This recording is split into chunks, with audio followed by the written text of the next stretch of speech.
এই করোনার কথা বলে আবার মাস্কের দাম বাড়াইয়া দিছে। করোনার কথা বলে মাস্কের দাম বাড়াইয়া দিছে। জিনিসের দাম বাড়বে কেন? যে দাম ওই দামে থাকবো। রাষ্ট্র যদি, সরকার যদি না বাড়ায়, পাবলিক বাড়াইব কেন?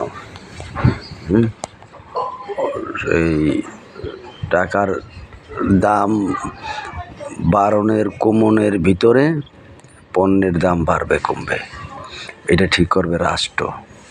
ব্যবসায়ীরা, কারখানার মালিকরা, ফ্যাক্টরির মালিকরা, ব্যবসায়ীরা, দোকানদাররা, ডিলাররা দাম বাড়ায় কমায়, এটা দেখার কেউ নাই।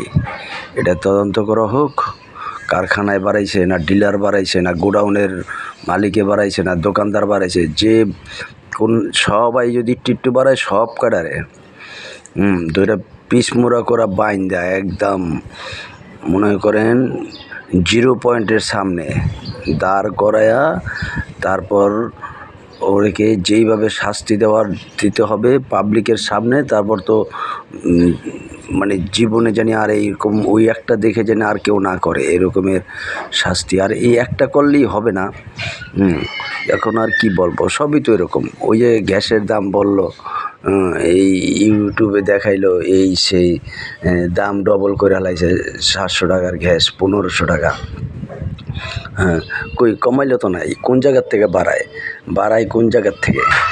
ওইটা তো ধরতেই পারে না। হুদোহুদি কোনো কাজই তো হয় না। রাষ্ট্র করে কি? রাষ্ট্রের কাজ কি বুঝি না।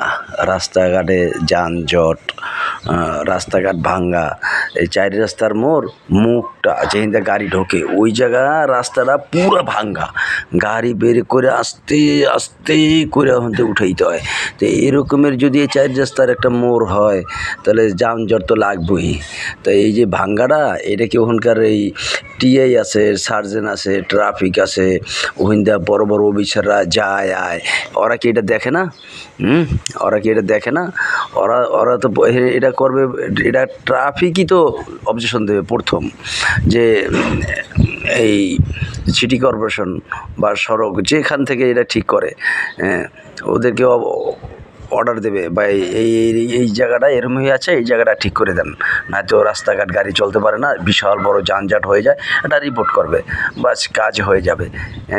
3 মাস ধরে এরকমই রয়েছে, এটা দেখার কেউ নাই। বলদের গোষ্ঠী, ওই বলদগুলা যায় বড় বড় বিচাররা দেখি ফেলাক লাগাই না গাড়িও যায় সচিবালয়ের। ওরাও বোঝে না এটি কি কাগজে কারা রাষ্ট্র চালাচ্ছে, আমি বুঝতেছি না কিছু। আল্লাহ জানে জাতির কপালে কি আছে। যাই হোক, আবার সামনে আর একদিন কব।